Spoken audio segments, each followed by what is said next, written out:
Okay, then text to be taken at face value. These are the reverse of misleading text, in that they are available and clear in the meaning but are ignored or argued away. The documentary evidence associated with the Anglo-Saxon Sea of the East Angles at North Almahan provides an example. After the Norman conquest, the sea was moved to Thetford in 1072 and then in 1094 by Bishop Herbert to Norwich, where it stayed.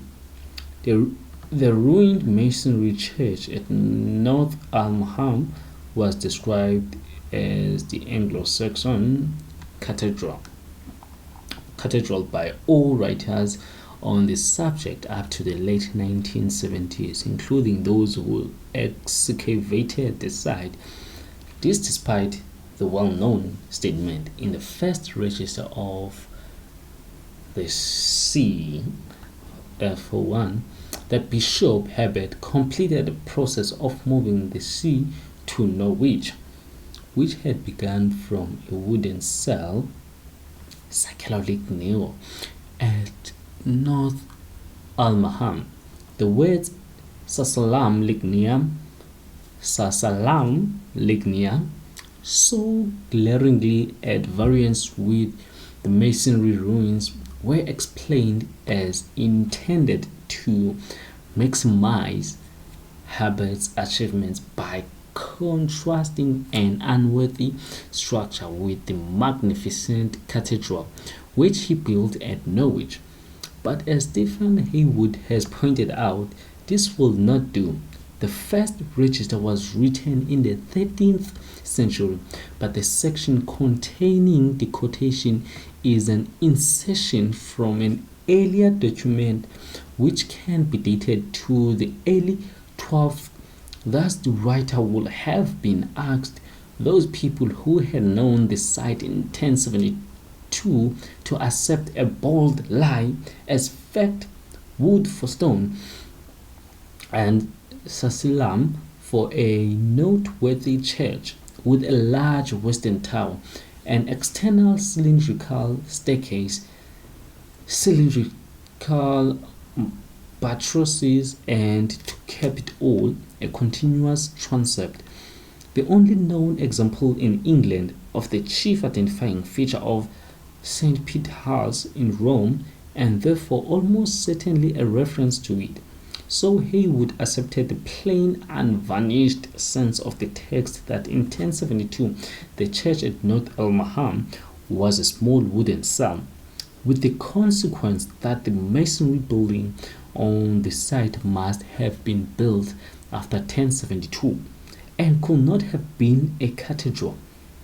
Instead, he convincingly argued that it was a Norman bishop's chapel, a good example of an interesting building type, well worth an application of the face value rule. If Haywood is to be complimented on this example of the proper use of documentary evidence, then the American Arthur Kingsley Porter has to be described as a force of nature in the 1920s. He erupted into the study of the art of the 10th, 11th, and 12th centuries, his wealth enabling him to send teams of researchers to comb the archives of Europe, the results of which transformed our understanding of the architecture of medieval Italy and Spain in particular. And in case of Italy, for the first time, despite at least 2 centuries of work, some degrees of clarity was brought to the history of its architecture in the Central Middle Ages. In Spain, his studies of the arts of the period transformed the way the Spanish saw their history. Before Porter, Spanish Roman square art was explained largely in terms of the influence, political, cultural, and stylistic of France. If a work in Spain had an early documentary date, then the evidence was either wrong or commemorative. Porter applied the principle of accepting dates at face value, and though coming oh, sorry for that. I was a little bit disturbed. Okay, where was I? Okay, so if Haywood is to be complimented on this example of the proper use of documentary evidence, then the American Arthur Kingsley Porter has to be described as a force of nature. In the 1920s, he erupted into the study of the art of the 10th, 11th, and 12th centuries. His work enabling him to send teams of researchers to comb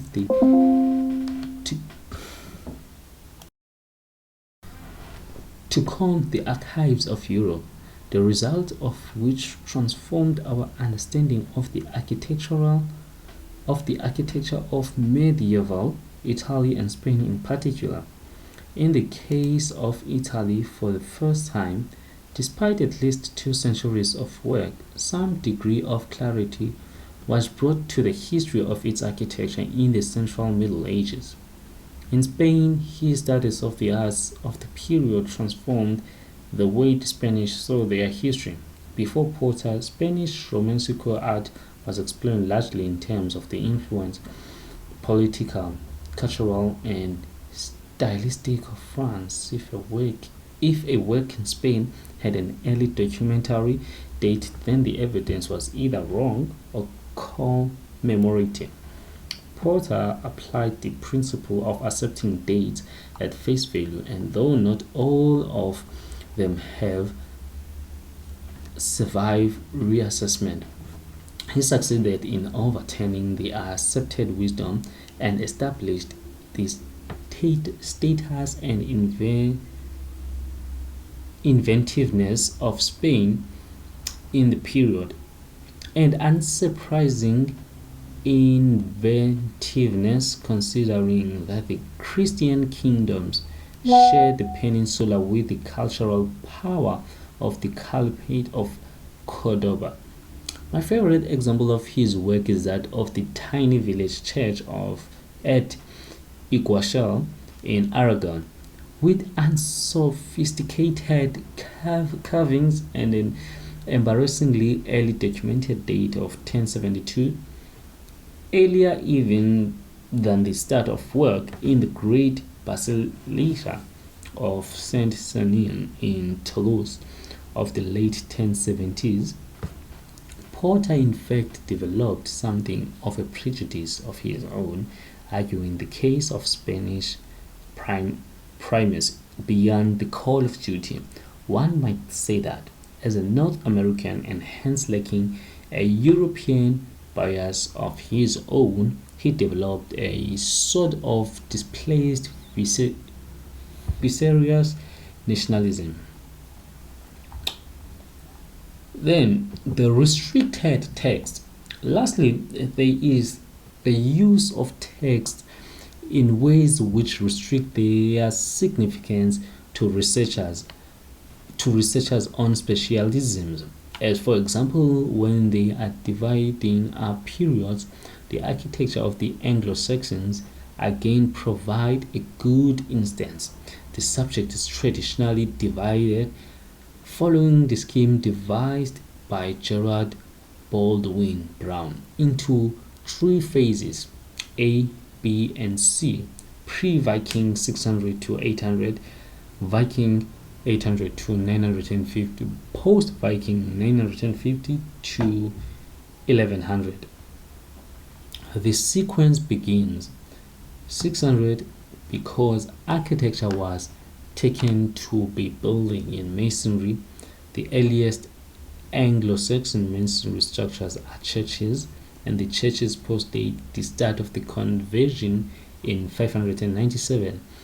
But as Richard Gem has pointed out, this ignores the documentary evidence for the arrival of the Saxons in Britain in the mid-5th century. The proper start of the Anglo-Saxon period As Jem argues, the architecture should be set in the context of the migration and power structures of the people involved, producing subdivisions of, say, period A 450 to 600, period B 600 to 800, and so on.